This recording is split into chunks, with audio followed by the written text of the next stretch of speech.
Proof reading और व्याकरण सुधार वीडियो में आपका स्वागत है। निबंध लिखना मजेदार है, लेकिन इसे आसानी से पढ़ने और समझने योग्य बनाने के लिए गलतियां खोजना और ठीक करना महत्वपूर्ण है। अनन्या ने वनों के संरक्षण के महत्व पर अपना निबंध पूरा कर लिया है, लेकिन वो गलतियों की जांच करना चाहती है। आइए देखें कि उसकी बहन प्रिया किस तरह चैट जीपीटी की मदद से उसे सुधारने में सहायता करती है। चलिए शुरू करते हैं। प्रिया, मैंने अपना निबंध पूरा कर लिया है, लेकिन मुझे ये यकीन नहीं है कि इसमें व्याकरण सही है। क्या तुम मेरी मदद कर सकती हो? बिल्कुल। गलतियों की जांच करना एक महत्वपूर्ण चरण है। इसे प्रूफ रीडिंग कहते हैं। इसका अर्थ है व्याकरण, वर्तनी और विराम चिन्हों की गलतियों को खोजकर उन्हें ठीक करना। आइए चैट जीपीटी से प्रूफ रीडिंग करवाएं। ओह, तो प्रूफ रीडिंग मेरे लेखन को स्पष्ट और सही बनाने में मदद करती है। सही कहा ना? हाँ, बस यह टाइप करो, मेरे निबंध की व्याकरण, विराम चिन्ह, वर्तनी और स्पष्टता की जांच करें। फिर अपना निबंध पेस्ट कर दो। अनन्या प्रॉम्प्ट टाइप करती है और अपना निबंध पेस्ट करती है। चैट जीपीटी टेक्स्ट की जांच करता है और सुधार के सुझाव देता है। देखो, फॉरेस्ट की जगह फॉरेस्ट्स होना चाहिए, क्योंकि हम सभी वनों की बात कर रहे हैं, ना कि सिर्फ एक की। साथ ही फॉर एनवायरनमेंट की जगह फॉर द एनवायरनमेंट होना चाहिए, क्योंकि यहां दी की आवश्यकता है। ओह, मैंने बहुवचन रूप और आर्टिकल जोड़ना मिस कर दिया। हाँ, ऐसी छोटी छोटी व्याकरण संबंधी बातें बहुत महत्वपूर्ण होती हैं। चलो अगला सुधार चेक करते हैं। इन सुझावों को देखो। हेल्प्स इन रेन अजीब लगता है। सही तरीका हेल्प्स ब्रिंग रेन है।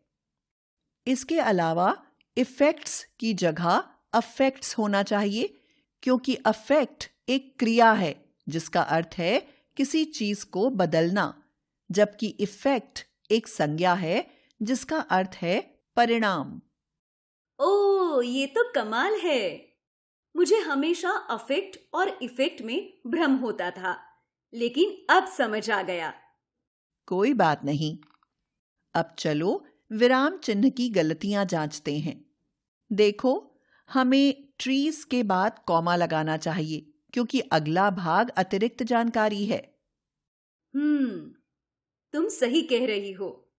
अब चलो वर्तनी की गलतियां जांचते हैं। यहां ट्रीज गलत है, क्योंकि बहुवचन के लिए अपोस्ट्रोफी का उपयोग नहीं किया जाता। यह ट्रीज होना चाहिए। और डिस्ट्रॉयज की वर्तनी गलत है, इसे डिस्ट्रॉयज होना चाहिए। ओह, मैंने ये गलती नहीं देखी। मैं कभी-कभी शब्दों की गलत वर्तनी लिख देती हूँ।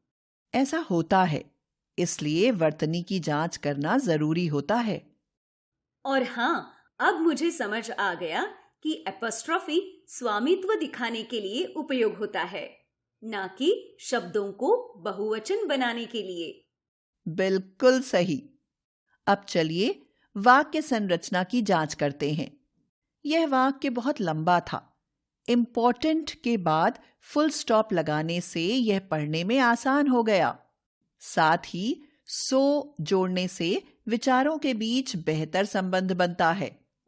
छोटे वाक्य पढ़ने में आसान होते हैं। बिल्कुल सही।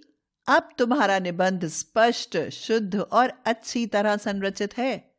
वाह प्रिया दीदी, मुझे नहीं पता था कि चैट जीपीटी इतनी सारी चीजों में मदद कर सकता है।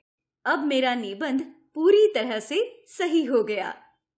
मुझे खुशी है कि तुमने कुछ नया सीखा। हमेशा अपना लेखन समाप्त करने से पहले प्रूफ रीड जरूर करो। धन्यवाद प्रिया दीदी। अब से मैं हमेशा अपने काम की प्रूफ रीडिंग करूंगी। और इस तरह अनन्या ने चैट जीपीटी की मदद से प्रूफ रीडिंग करना और व्याकरण सुधारना सीख लिया। याद रखें, चाहे व्याकरण सुधारना हो, स्पष्टता बढ़ानी हो या लहजा अधिक प्रभावी बनाना हो, चैट जीपीटी आपकी सहायता के लिए हमेशा तैयार है।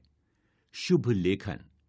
टैगलाइन: चैट जीपीटी के साथ बेहतर लिखें, स्मार्ट तरीके से लिखें।